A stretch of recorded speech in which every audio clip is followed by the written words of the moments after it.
I'm Bob Campbell, and this is The Real Review. I'm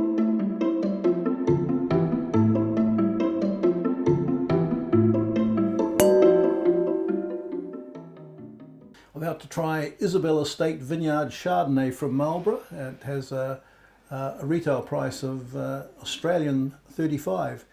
It's easier to buy in Australia than it is in New Zealand. It's owned by an Australian company. Isabel Estate's a very early Marlborough vineyard. Mike Tiller is a pilot, spotted when he was flying across the valley, a warm, frost-free site that really intrigued him, and so he went and actually bought it in the 1980s, and christened it Isabel after his mother's name, I think.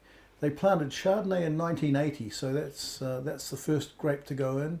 And in 1994, they sold their grapes under contract, and in 1994, produced the first wine under the Isabel label.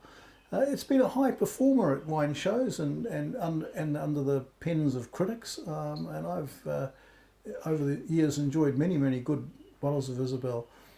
In 2004, I think it was bought by Pinnacle Drinks, which has got its head office in Sydney, and most of the wine flows that way across the Tasman. Well, let's see what the wine tastes like. Quite a reasonably deep colour.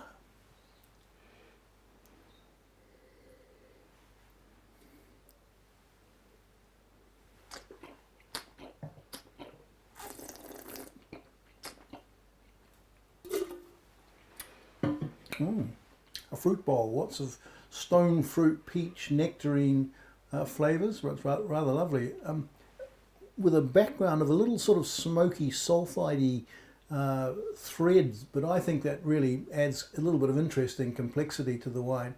It's also got some quite gingery yeast lees and spicy oak flavours, quite Burgundian actually. It's a sort of a nod in the direction of Burgundy. I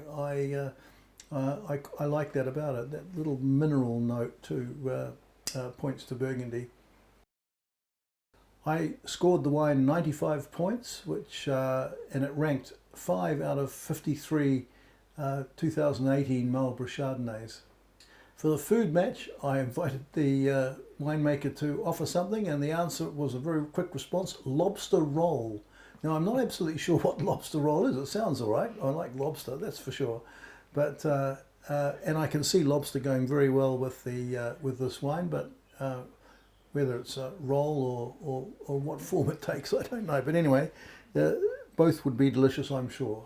Cheers.